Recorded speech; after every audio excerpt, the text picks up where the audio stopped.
हमारे प्राचार्य महोदय को, जो कि आज के इस गांधी जयंती और विश्व अहिंसा दिवस के मौके पर आपको गांधी जी के महत्व के बारे में, उनकी देन के बारे में आपको अच्छी बातें बताएंगे। प्राचार्य महोदय। धन्यवाद मैम। आज का कार्यक्रम हम एक महान पुरुष को याद करते हुए मना रहे हैं।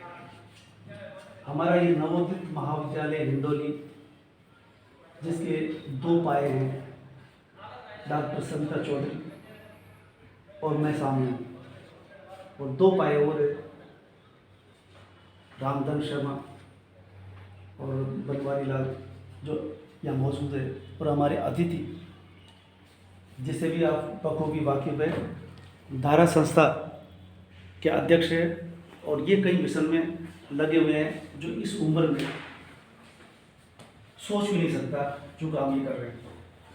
तो इनका मिशन, चूँकि आज गांधी जयंती है और अभी हाल ही में बताया गया कि गांधी जयंती के साथ साथ लाल बहादुर शास्त्री जी का भी जन्म रहा है। और अक्सर ये होता है कि मीडिया, जिसे हम कहते हैं, हम कल भी पढ़ रहे थे मीडिया के बारे में, आज मैंने देखा, पत्रिका वगैरह देखना नहीं हुआ, लेकिन भास्कर में सिर्फ कुछ सूचनाएं थी गांधी जी को लेकर के, लाल बहादुर शास्त्री को, लेकिन जनसत्ता में एक पूरा लेख मिला। और दुनिया मेरे आगे में इसी संदर्भ में लिखा गया था। जो लेख था वो बड़ा समसामयिक होता है। ये पिछले दिनों में आपको बताता रहा कि अखबार पढ़ना क्यों जरूरी है, आज के बारे में हमको कितना अपडेट करता है। जब मैंने अखबार पलटा तो जनसत्ता में एक शर्मा ने लिखा, और उसका टाइटल था लेख का, नैतिकता और आदर्श। और कितना बेहतरीन लिखा, इसलिए कि हम किसी भी घटना, किसी भी ऑकेजन को, या किसी महान पुरुष की जयंती जब मनाते हैं, तो जो समसामयिक लेख लिखा जाता है, जो लेखक लिखता है, वो बेहद समसामयिक होता है। यानी आज के संदर्भ में हम क्या सोच रहे हैं, देश किधर जा रहा है, गांधी के अनुसार देश कितना चल रहा है। तो उस लेख का शीर्षक ये था कि अक्सर गांधी को याद करते हुए हम लाल बहादुर शास्त्री को भूल जाते हैं। और शीर्षक उसका था आदर्श और नैतिकता। नैतिकता का मतलब होता है गांधी, आदर्श का मतलब होता है लाल बहादुर शास्त्री। लाल बहादुर शास्त्री देश के प्रधानमंत्री बने, और सादगी में दोनों एक समान थे। जैसा कि मैंने भी बताया कि गांधी आम आदमी की तरह थे, आम छात्र की तरह थे, आम बालक की तरह थे, आम वकील की तरह थे, लेकिन आम कहीं भी नहीं रह सके। वो खास हो गए, इतने खास हुए कि विश्व में उनकी बराबर का उस दौर में कोई नहीं था। यानी पहले आपको आम बनना पड़ता है। आम भी अगर ढंग से बन जाए तो खास की कोई सीमा नहीं होती। जैसा कि बताया जाता है, इस देश में महान विभूतियां हुई, महावीर स्वामी, गौतम बुद्ध का नाम आता है। इसके बाद ये कह दिया जाता है कि इसके बाद गांधी ही थे जिन्होंने विश्व में अपना परचम लहराया। लेकिन मैं चूंकि पिछले दिनों से आपको भी याद दिला रहा हूँ, महात्मा एक व्यक्ति और हुए जिनके पीछे भी महात्मा जुड़ा हुआ है, महात्मा ज्योतिराव फूले। वो पहले पैदा हुए थे और उन्होंने जो कुछ किया, ऐसा लगता है कि प्रतिमूर्ति जैसे उन महात्मा की, महात्मा वहाँ भी जुड़ा हुआ है। सादगी में वो भी रहते थे, धोती वो भी पहनते थे, वो भी आम ही थे। लेकिन उन्होंने शिक्षा को लेकर के जितना काम किया वो पहली बार किया। गांधी जी ने राजनीतिक तौर पे किया, फूले ने शिक्षा में किया। और फूले ने जितना शिक्षा में काम किया, उनकी पत्नी ने किया, वो उस अर्थ में पहले व्यक्ति माने जाते हैं। और ये कह दिया जाता है कि जो फूले ने उस दौर में किया था, उसकी प्रतिकृति एक तरह से महात्मा गांधी थे।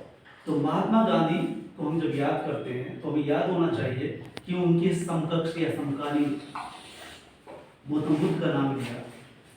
महावीर स्वामी को इसलिए याद किया जाना चाहिए कि महावीर स्वामी ने अहिंसा परमो धर्म है जो कह दिया कितना किया, उन्होंने धर्म में परिणित हो गया, हिंसा से बचने के लिए बहुत कुछ करते हैं और उनके धर्म वाले मुंह पर पट्टी बांधते हैं, इसलिए कि सांस में भी जीवाणु नहीं चले जाए उसका भी बचाव करेंगे। लेकिन वो धार्मिक रूप में चला गया। एक ही सिद्धांत था, हिंसा नहीं करनी चाहिए, किसी को भी किसी दूसरे को दुख नहीं देना चाहिए, ये बात महावीर स्वामी कह रहे थे। लेकिन अहिंसा को गांधी जी ने किस तरह से इंप्लीमेंट किया? गांधी जी के ये दो सिद्धांत, अहिंसा और सत्य, जिस पर वो ताजिंदगी चले, और शायद इसीलिए कहते हैं कि दुनिया अलग तरह से चलती है और ये महान पुरुष दूसरी तरह से चलते हैं। यानी उनको बहुत कुछ त्याग करना पड़ता है, बहुत कुछ छोड़ना पड़ता है। जब उन्होंने देखा, साउथ अफ्रीका में उन्होंने बहुत कुछ किया। मुझे एक प्रकरण ठीक से याद आएगा कि उस वक्त तक गांधी को गांधी बनाने में साउथ अफ्रीका का बहुत बड़ा योगदान होता है, लेकिन साउथ अफ्रीका का योगदान नहीं, गांधी का वहां जाना था और वकीलों के सहयोगी के रूप में पहुंचे थे। लेकिन वकील के रूप में वकालत उन्होंने जरूर की थी, लेकिन वो वकील जिस तरह से वकील बनते हैं बड़े, उस अर्थ में वकील नहीं थे, बल्कि वो वकीलों के सहयोगी बनने के लिए इसलिए भेजा गया था कि यहाँ उनकी वकालत नहीं चल रही थी। वकालत जो चाहती है उस तरह से चला नहीं सकते थे। तो उनके रिश्तेदारों ने कहा, सलाह हुई, और साउथ अफ्रीका में दो भाइयों के झगड़े में जो संपत्ति का बंटवारा नहीं हो पा रहा था, कोर्ट में केस चल रहा था, तो इनको वहां भेजा गया। तो वो भी उन वकीलों के सहयोगी के रूप में, यानी वकील के रूप में नहीं, क्योंकि वकालत अभी चली नहीं, पहले प्रैक्टिस करनी पड़ती है, डॉक्टर बनने के लिए भी, वकील बनने के लिए भी एक वकील के सानिध्य में रहना पड़ता है, जैसा वो कहता है उसके कागज बनाने पड़ते हैं, कुछ ऐसा ही मामला था। लेकिन गांधी की शुरुआत यहाँ से होती है। और दूसरी वो घटना जो सत्य पर चलते हैं कि जब इनके वो वकील ने कहा कि आप वकील से मिलने जाइए और आपका टिकट हम फर्स्ट क्लास में बना करके देते हैं, आप उस डिब्बे में बैठे। उसी डिब्बे में बैठे तो पता चला अंग्रेज वहां बैठा हुआ था। अंग्रेज ये मान करके चलते हैं कि अकल अगर किसी में होती है तो अंग्रेजों में होती है। और शासक गोरे होते हैं, जो शासित होते हैं वो काले होते हैं। साउथ अफ्रीका में सभी काले थे, शासन उन्हीं का था। गांधी जी भी काले हुए। एक काले को बगल में बैठा हुआ देख करके उन्होंने कहा कि आप उठिए यहाँ से और किसी के डिब्बे में जाइए। उन्होंने कहा टिकट है मेरे पास इस जगह पर बैठने का। तो वो जवाब देते हैं कि नहीं, टिकट होगा लेकिन हमारे साथ नहीं बैठ सकते। गांधी जी ने जिद की। ये जिद देखिए मोड़ कहाँ से आता है। अगर गांधी जी उठ के चले जाते तो भी जीरो था मामला, गांधी नहीं होते। गांधी ये कह रहे हैं हक क्या होता है, कानून पढ़ा है। कानून पढ़ा है, कानून ने बताया कि आपका हक क्या है, आपके मुवक्किल का क्या हक होगा, उसके लिए आप लड़ेंगे, लेकिन सत्य के लिए लड़ेंगे। ये वकील ये नहीं करते। वकील दूसरी बात करते हैं जो सारी दुनिया जानती है। और इस संदर्भ में उन्होंने हिंद स्वराज लिखा, उसमें वकीलों के बारे में जो लिखा है, जो डॉक्टरों के बारे में लिखा, जो इंजीनियरों के बारे में लिखा, उसको देख करके, उसको पढ़ करके आप अंदाजा नहीं लगा सकते गांधी जी किस तरह का देश चाहते थे। हिंद स्वराज, स्वराज कैसा होना चाहिए वो हिंद स्वराज में लिखते हैं, जिसको ना नेहरू पसंद करते, ना गोपाल कृष्ण गोखले पसंद करेंगे, बल्कि ये कह रहे थे कि 10-20 साल बाद गांधी जी खुद बदल देंगे। लेकिन 30 साल बाद गांधी जी ने कहा कि हिंद स्वराज में जो मैंने लिखा है उस पर आज भी मैं कायम हूं। इसलिए वो मशीनों के खिलाफ थे। चार्ली चैपलिन इनसे मिले, इनसे प्रभावित होकर के, और गांधी जी और चार्ली चैपलिन के बीच में बात हुई। और चार्ली चैपलिन को आप जानते होंगे, बहुत बड़े कलाकार, बिना बोले फिल्मों में एक्ट करते थे, बिना बोले ही आपको हंसाएंगे। यानी बहुत बड़ा कलाकार था। उन्होंने एक फिल्म बनाई, गांधी जी मशीनों के खिलाफ थे, तो उसी दौर में उन्होंने जो फिल्म बनाई उसमें दिखाया गया कि मशीन अंततः आदमी को भी मशीन बना देती है। मशीनी पुर्जे की तरह हम सोच नहीं रहे, आज हम वहीं पहुंच गए। 3 मित्र भी गुजर रहे, रात में घूम रहा था इन्हीं के साथ, तो पता चला कि 3 मित्र घूम रहे हैं, वो तीनों के पास मोबाइल है, तीनों ही मोबाइल पर निगाह टिकाए हुए हैं। इसे मशीन नहीं कहेंगे तो क्या कहेंगे? बाइक चला रहे हैं यानी मशीन चला रहे हैं, और कान पर भी मोबाइल लगा हुआ है, ये मशीन नहीं होगा तो क्या होगा? यानी हम गुलाम हो चुके हैं मशीनों के। तो गांधी जी इसलिए खिलाफ थे। आज हम ये मूल्यांकन करते हैं और पाते हैं कि गांधी जी के आदर्शों पर चलना नामुमकिन है, लेकिन ये भी ध्यान रहे कि मत चलिए, लेकिन आप मशीन के इतने गुलाम हो जाएंगे कि आप कबूल करोगे कि जेल जाने की जरूरत नहीं, आप जेल में ही हो, आप आज़ाद नहीं हो, आप मशीनों की गुलाम हो। क्योंकि मशीनों ने आपको गुलाम बना दिया, मानसिक तौर पर गुलाम हो चुके हैं कि हर वक्त हमें मशीनें चाहिए। और फर्क क्या पड़ा, गांधी जी ने स्टेप बाय स्टेप वो सारी चीज़ें छोड़ी, कहा नहीं लोगों से, उन्होंने इम्प्लीमेंट किया। जब उनसे कहा गया कि आप देश को समझना चाहते हो, देश में राजनीति करना चाहते हो, तो एक बार 1 वर्ष के लिए, चाहे गोपाल कृष्ण गोखले ने कहा था, जी तो उन्होंने ठीक है ट्रेन में बैठ करके देश भर का भ्रमण किया। उसी दौरान देश को देख रहे थे, डिब्बे में देखा कि लोगों के पास तो कपड़े पहनने के लिए नहीं। उन्होंने देखा कि मैंने इतने सूट बूट पहन रखा है, इसका मतलब क्या हुआ, मैं प्रतिनिधि कैसे हो सकता हूँ इनका। आम आदमी तो दूसरी तरह से रह रहा, कपड़े पहनता ही नहीं, कपड़े पहनने के लायक ही नहीं है। तो वो साफा पहनते थे पहले, तो साफा से तो पता चला कि 3 आदमी का तन ढका जा सकता है, तो साफा भी क्यों पहना जाए, 3 आदमी तन ढक सकते हैं। तो ये सारे प्रयोग आम आदमी के एक नेता ने पहले अपने पर इंप्लीमेंट किए। बाल गंगाधर तिलक, गोपाल कृष्ण गोखले, लाला लाजपत राय, बहुत सारे नेता उनसे पहले थे, लेकिन वो नेता ही थे अपने स्तर पर। ये साउथ अफ्रीका से आए और वहां भी उन्होंने नटाल एक आश्रम खोल रखा था, और आश्रम जो चलाया वो भी उसी पद्धति से चलाया, यानी प्रयोगशील थे। और इसके पीछे कई लेखक थे। क्या नाम है उस किताब का जिनका असर पड़ा था, 2-3 किताबें इन्होंने पढ़ी थी, अनटू दिस लास्ट और युद्ध और शांति, युद्ध और शांति जिन्होंने लिखी, जो रशियन के लेखक उपन्यासकार। इन 4-5 लेखकों को पढ़ने के बाद उन्होंने लिखा था, महसूस किया, देखिए गांधी नहीं बनते अगर वो नहीं पढ़ते, जबरदस्त पढ़ाकू थे। और उन्होंने देखा कि इन किताबों में अनटू दिस लास्ट से सत्य क्या होता है, इसको महसूस किया और इम्प्लीमेंट करना चालू किया। यानी जब हम किताब पढ़ते हैं, इसलिए गांधी जी ने कहा था, जो आपको भी याद रखना चाहिए, कि हम भी भटक रहे हैं, हम किताब नहीं पढ़ते। गांधी जी ने कहा कि सबसे बेहतरीन दोस्त कौन होता है, ये मत समझना कि आपके बगल में बैठा दोस्त होता है, वो कभी भी छोड़ सकता है। थोड़ा सा उल्टा बोल दिया तो उल्टा ही हो जाएगा वो, अब दोस्त नहीं दुश्मन हो जाएगा। दोस्त कब दुश्मनी में बदल जाए, दुश्मन तो दोस्त होना मुश्किल है, लेकिन दोस्त कभी भी दुश्मन हो सकता है। गांधी जी ने कहा कि आपकी दोस्त उस तरह हो सकती है जो कभी साथ नहीं छोड़ेगी, कभी नाराज नहीं होगी, आप कुछ भी कहो, लेकिन ये उस वक्त सहायता करेगी जिस वक्त आप निराश हो जाएंगे, परेशान हो जाएंगे। आप किताब उठाइए, किताब में प्रवेश करिए, आपका टेंशन दूर। इसलिए उन्होंने दोस्त कहा, यानी जब आप खाली हैं, खाली बैठे हैं, तो उस वक्त खाली दिमाग शैतान का घर। क्यों कहा, यानी खाली तो रहना ही नहीं, आपके पास किताब होनी चाहिए। और ये दौर वो आ गया कि हम स्कूल कॉलेज में पढ़ा रहे हैं, और स्कूल कॉलेज में हमारा प्रयास है कि सबसे ज़्यादा किताबें पढ़ी जाए, कम से कम जो पाठ्यक्रम की है वो तो पढ़े। लाइब्रेरी होती है वो रेफरेंस बुक के लिए होती है, वहाँ किताबें ही होती है। मुन्ना भाई एक फिल्म बनी थी गांधी जी पर, जिसमें गांधी लोचा, केमिकल लोचा कुछ उसका नाम दिया गया। उस फिल्म से गांधी जी को समझने में या ऐसा माहौल बना, लेकिन किस रूप में, कि गांधी बहुत दूर है, गांधी को भी वहाँ एक तरह से भूत की तरह दिखाया जो उसको गांधी दिखते थे।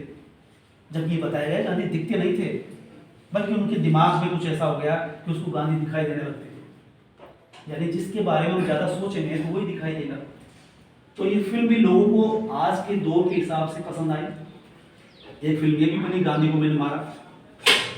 कुल मिला के गोडसे के द्वारा, गोडसे की गोली क्यों चली, एक विचारधारा थी, यानी गांधी को भी पसंद नहीं करती, वो विचारधारा भी चल रही है। तो आपको समझना होगा कि गांधी बेशक आदर्श है, और यही आज लेखक ने जिस तरह से लिखा कि नैतिकता जिसे कहते हैं, गांधी जी में है, और हमारे देश के प्रधानमंत्री लाल बहादुर शास्त्री हुए, वो जब मंत्री थे और एक हादसा हुआ, उनके मंत्रालय के बतौर उनकी जिम्मेदारी बनती थी, उन्होंने इस्तीफा लिख करके दे दिया। और ताज्जुब करोगे कि उनको कार लेने की जरूरत पड़ी तो उनको लोन लेना पड़ा। आज जो विधायक और सांसद बन रहे हैं, अंदाजा लगा सकते हो कि कार के लिए लोन लेंगे वो। कहने का मतलब यह था कि लाल बहादुर शास्त्री में भी वही सादगी है जो गांधी जी में दिखाई देती है। ये कि आदर्श थे, नैतिकता जिसे कहते हैं हम, गांधी जी नैतिकता पर चलते थे। नीति और नैतिकता क्या है, सत्य क्या है, इसके आदर्श रूप कहलाते हैं। आदर्श दरअसल हमारे लिए आदर्श ही होता है, यथार्थ उसे कहते हैं जिस पर हम चलते हैं। आदर्श वो होता है जो हमारा लक्ष्य आदर्श के रूप में होता है। हम पूजा कर सकते हैं, फूल चढ़ा सकते हैं, गांधी जी की मूर्ति लगा सकते हैं, हर तिराहे चौराहे पे गांधी जी दिखाई देते हैं, हर शहर में गांधीनगर होता है, जवाहर नगर, गांधीनगर, कौन सा शहर होगा जिसमें गांधीनगर नहीं है? तो मैंने एक बार एक को फोन किया, बोला आपको पता बताइए कहाँ? मैंने जवाहर नगर। जवाहर नगर कहा, ये नहीं कहा, बोला काम कोटा का क्या? यानी जवाहर नगर तो शहर में होता है, गांधीनगर हर शहर में होगा। तो एक मानक बन गए गांधी जी। यानी ओबामा से जब पूछा गया कि आपका ऐसा आदर्श या सपना क्या है जो आप अचीव करना चाहेंगे, आप शक्तिशाली देश के प्रेसिडेंट बन गए, आपका भी कोई सपना है क्या? तो उन्होंने क्या कहा था कि मेरा भी सपना है, सपना इतना है कि मैं ब्रेकफास्ट करूं गांधी जी के साथ बैठ। ऐसा क्यों कहा? इसका मतलब ये कि आज गांधी जी पर हर विश्व का कोई भी कोना हो, सब कोई बात करना चाहता है। कि दूसरी बात है, बात वाले से बोल रहे हैं, इस तरह से बोल रहे हैं कि हम गांधी जयंती मना रहे हैं, स्कूल कॉलेज के लिए कंपलसरी कर रखा है, वरना छुट्टी है आज के दिन, सारे ऑफिस बंद है। स्कूल कॉलेज इसलिए खुले हुए हैं कि आप गांधी जी के बारे में जाने, समझे, सुने और सुनाएं। और आज हमने इस नवोदित कॉलेज में काम किया कि आप भी बोले और आप सुन भी रहे हैं। अन्यथा मैं इसका इंतजार करता रहा, लेकिन मुझे यह अवसर 25 साल में पहली बार मिला कि मैं छात्रों के सामने बोल रहा हूँ। वो बड़ा कॉलेज है, लेकिन बड़ा अपने भार से इतना बड़ा हो गया कि उससे संभला नहीं जा रहा, क्यों क्या करें। वो परीक्षा ले रहा है, परीक्षा लेते लेते ही वो इतना वजनी हो गया कि परीक्षा में ही दम निकल जाती है। तो इस तरह से कहने का मतलब ये कि हम जिस लक्ष्य की ओर चल रहे हैं, स्कूल कॉलेज आज इसलिए चल रहे हैं कि गांधी जी को याद करें। तो ये मैं आज के कार्यक्रम को इसलिए सफल मानूंगा कि छात्र भी बोले, छात्राएं भी बोली, और इस तरह से हमारा ये गांधी जयंती मनाना सार्थक होगा। और आप समझ जाएंगे कि वो एक आम आदमी का सफर तय किया और वकील बनने के लिए ही गए थे, लेकिन वकील नहीं बने। क्या नाम था उनका, जो जिनके वहाँ गए थे, वो मुवक्किल का मुल्ला करके क्या था, अब्दुल्ला बंधु, जिनमें झगड़ा था। तो देखिए उस दृश्य को सुनिए और आप महसूस करेंगे कि वो वकील ही बन जाते तो आज गांधी जी को नहीं जानते। अगर सही अर्थ में दुनियादार होकर के दुनियादारी समझते और वकील के पद चिन्हों पर चलते, तो अब्दुल्ला ने कहा कि जो मुझसे कह रहे हो मेरे वकील से मत कह देना। उन्होंने कहा कि आप दोनों भाई में झगड़ा है, आप बैठ करके बात कर लो, झगड़ा खत्म। तो बोला कि मेरे वकील से मत कह देना ये बात, कहीं दूसरे वकील को ये बात पता न चल जाए। यानी तुम लाए गए हो उस वकील के सहयोगी के रूप में, वकील को सलाह मत देना। लेकिन बहुत दिनों तक ऐसा चलता रहा, लेकिन एक दिन वही आया कि इन्होंने दोनों भाइयों में वो काम करके दिखा दिया। और इसके बाद इसमें जब सफलता मिली तो वो बात लौट रहे थे, क्योंकि लौटते ही पता चला कि उस दिन के अखबार में एक समाचार आया। समाचार इतना था कि काला कानून कुछ इस तरह का था जिसमें कानून पर और बंदी से लगने वाली थी।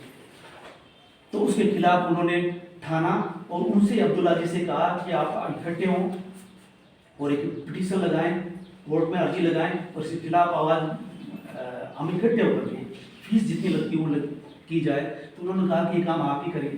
बोला जब मेरा काम हो गया इसमें बाहर जा रहा हूँ। फिलहाल तो जाऊंगा, लेकिन आप कहते हो तो मैं वापस लौट के आऊँगा। तो वापस जब लौटे उस मिशन के लिए लौटे कि काले गोरे का जो चल रहा था वो लड़ाई उन्होंने लड़ी, फिर संगठित होकर के पैसा इकट्ठा किया, जो यहाँ के लोग वहाँ थे सभी ने इकट्ठा किया, गांधी जी का असर देख लिया था, 2 भाइयों की लड़ाई खत्म की। कोई वकील ऐसा कर सकता है क्या? कभी भी वकील नहीं चाहेगा कि ये झगड़ा 1 साल चल रहा हो तो 5 साल चले, 10 साल चले तो ठीक है, 1 साल में निमट सकता है, पर वो चाहेगा 10 साल चले। इन्होंने वो काम किया कि झगड़ा कैसे निमट सकता है, कोर्ट के बाहर सुलझा दिया। फिर जो बड़ी लड़ाई थी काले गोरे की, वो कोर्ट में लड़ करके इन्होंने खुद वकालत की और वो हासिल किया। वहाँ वो हासिल होने से ही भारत में तूती बोलने लग रही थी, जितने भी नेता थे, लगा गांधी जी ने वहाँ ये कर दिया, यहाँ भी अंग्रेज है, वहाँ भी अंग्रेज है। तो गांधी जी जब पहली बार जब उतरते बम्बई में, तब अंदाजा लगा सकते हो कि इतनी तादाद में शायद ही भारत के किसी नेता को देखने के लिए इकट्ठे हुए हो। तो एक एग्जाम्पल उन्होंने दिया अपने लिए नहीं, वकील अपने लिए करता है, फीस अपने लिए लेता है, उन्होंने फीस ली, इन्होंने उनका झगड़ा खत्म किया, वकील की तरह नहीं। फिर भी हम इनको वकील कहेंगे कैसे? ये वकील थे बहुत बड़े, इतने बड़े देश की वकालत इन्होंने की थी। तो अंग्रेज यहाँ से उखड़े, उनके पास कोर्ट थी बहुत सारी, किसी कोर्ट में नहीं गए, जनता की अदालत में रहे, उसके लीडर बने, जनता इनके पीछे रही, और लकड़ी लेकर के नंगा फकीर हो गया। नंगे फकीर ने वो करके दिखाया कि इसके बल पे सत्य अहिंसा के बल पर नहीं। तो इस तरह से हम कह सकते हैं कि गांधी जी ने ताकत अर्जित की, स्वाभिमान अर्जित किया, उनमें स्वाभिमान जबरदस्त था, और वो ताकत थी सत्य की, अहिंसा पर चलते थे। और अक्सर जो भी लड़ाई जीतता है वही जीतता है जो निस्वार्थ होता है। इनका कोई स्वार्थ था ही। कहाँ रहते थे? भारत पूरा इनका है, कहीं भी रह सकते हैं। इनको 1 इंच जमीन खरीदने की जरूरत नहीं पड़ी, अन्यथा महाभारत 1 इंच जमीन पर ही होता है। सुई की नोक भी बराबर भी मैं नहीं दूंगा, दुर्योधन ये कहा था, ये कहा और महाभारत हुआ, दुर्योधन ही जमीन से उठ गए। वो कह रहा है कि 1 सुई की नोक के बराबर नहीं दूंगा, वही नहीं रहा। तो जहां सुई की नोक के बराबर पर झगड़ा हो रहा है, वह गांधी जी के लिए पूरा देश अपना था, और जबकि उनके पास कोई जमीन नहीं थी। तो इस तरह से जो निस्वार्थ होकर के देश के लिए सोचने वाले थे, वो इस अर्थ में महान थे। आज विश्व का हर कोना हमें याद करता है, इसलिए हमारी इतनी ड्यूटी बनती है कि हम ये पहचान सकें कि गांधी इस तरह से गुजर चुके हैं। एक साइंटिस्ट ने कहा था इस बारे में कि लोग विश्वास नहीं कर पाएंगे सदियों बाद, किताबों में पढ़ते पढ़ते, पूरी जीवनी पढ़ेंगे तब। जब जीवनी पूरी पढ़ चुके होंगे तब अंदाजा भी नहीं लगा सकेंगे कि हाड़ मांस का पुतला भारत में हो चुका, तो ऐसा काम कर चुका और इस तरह से जीत चुका, इस तरह से आदर्शों में जीता। तो ये आदर्श के प्रतिरूप थे। हिंदू और मुसलमान को 2 आंख कहते थे, और यही बात थी जो गोडसे को पसंद नहीं है कि हिंदू को आंख के हुए तो ठीक है, दोनों आंख हिंदू ही को। महात्मा गांधी कैसे पसंद करेंगे? महात्मा क्या होते अगर ऐसे कह देते? इसलिए भारत पाकिस्तान बंटवारा होना था, पक्का हो गया, कोई रोक नहीं सकता। उन्होंने कहा कि मेरी लाश पर बंटवारा हो सकता है, मेरे जीते जी नहीं होगा, ये कहा। लेकिन जब इस तरह की परिस्थितियां बनी, स्वीकार करना पड़ा, हो गया। गांधी जी नाराज रहे, उनके न चाहते हुए हो गया। अब बंटवारा हो रहा था तो पता चला कि आल पिन भी कितने भारत के हिस्से में आएंगे, कितने बारूद, कितना गोला, कितनी सेना आएगी, सब बंटवारा में चल रहा था। तो उसको कुछ करोड़ रुपए या शायद लाख ही थे उस वक्त, लाख रुपए पाकिस्तान के बनते थे। 2 भाइयों को बंटवारा होगा तो जितना इनकम होगी पिताजी की वो भी बढ़ेगी। तो ये 2 भाई की तरह थे, तो उनको कुछ लाख रुपए उसके थे। इन्होंने रोक लिया। भारत ने क्यों रोका?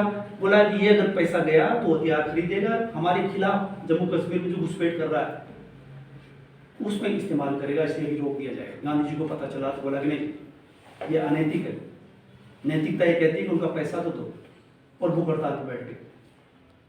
और इसी पर मिडनाइट फ्रीडम नाम से कॉलिंस एंड लैम्पियर ने एक किताब लिखी उपन्यास की तरह। उसमें वो जिस तरह से वर्णन करता है इस सिचुएशन का कि गोड से इस बात को सुन करके वहाँ से चलता हुआ पत्रकार था, अखबार निकालता था कि गोड से बोला कि अब गांधी जी जिंदा नहीं रहेगा, यानी मुसलमानों के लिए वो ये कर रहे हैं।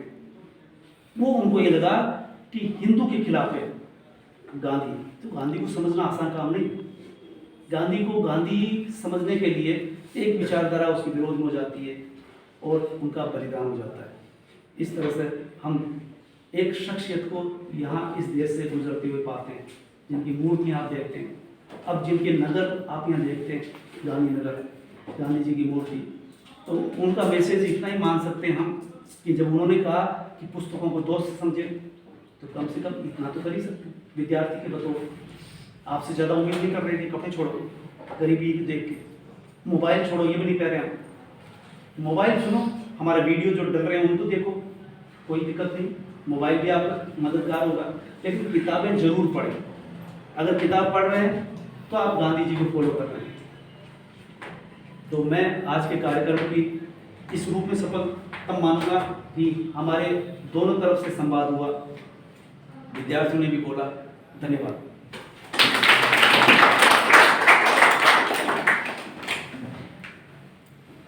कितनी सुंदर बातें सर ने आपको बताई।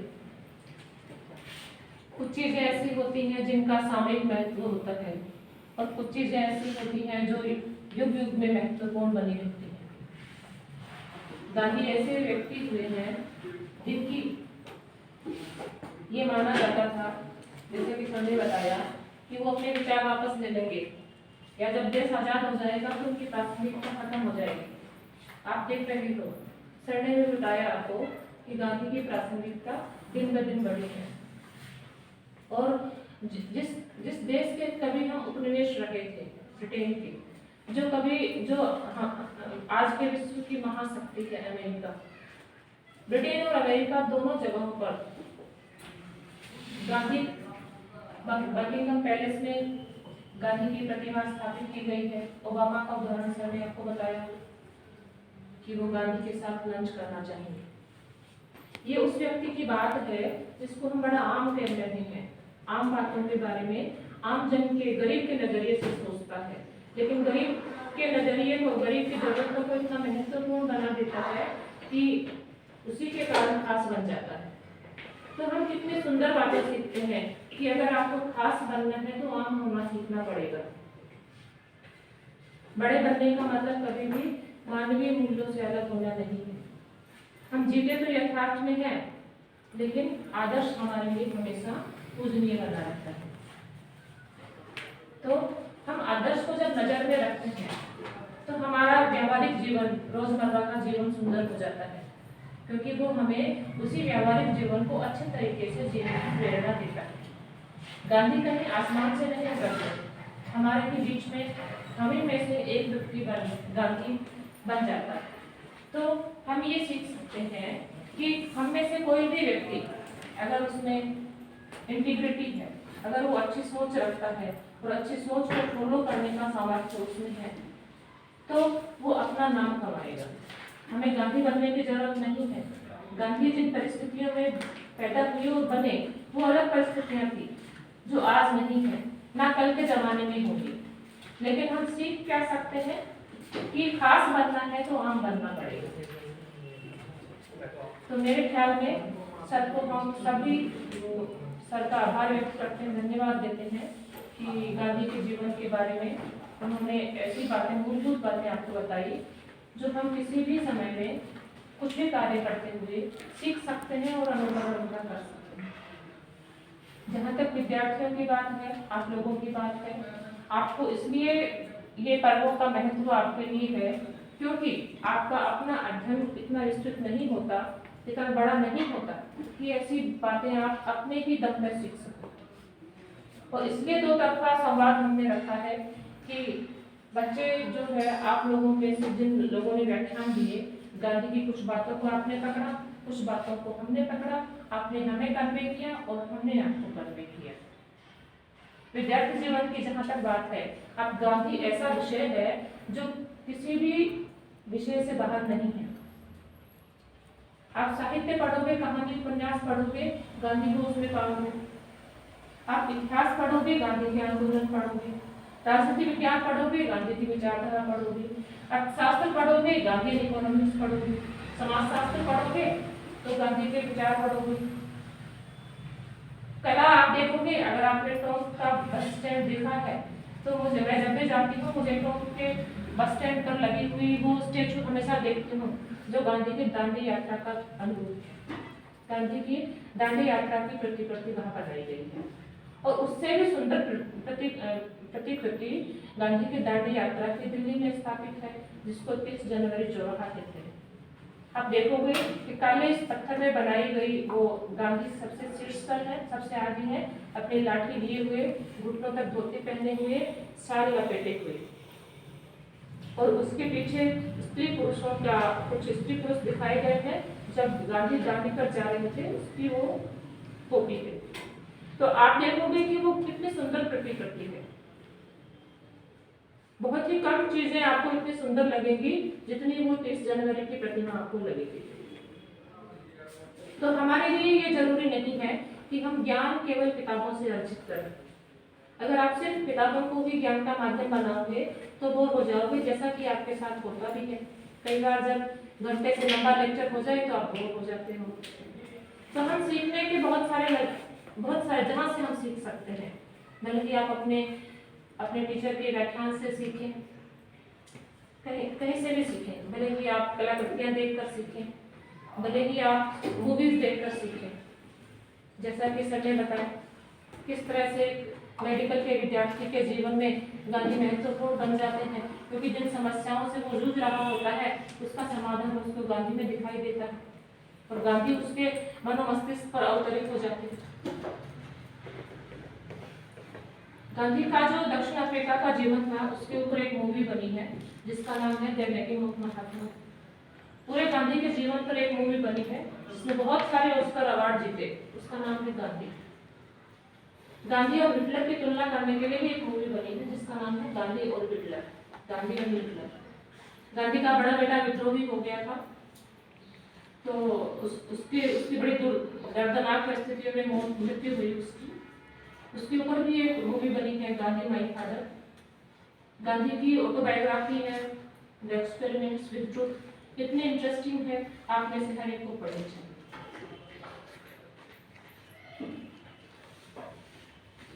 तो गांधी का महत्व हमारे जीवन से या हमारे राष्ट्र से नहीं है, सिर्फ गांधी ऐसी विषय वस्तु है जो किसी चीज को अछूता छोड़ते ही नहीं है। तो मेरे ख्याल में आज हमारा बहुत ही सुंदर विचारों का आदान प्रदान हुआ और आप लोग उपस्थित हुए।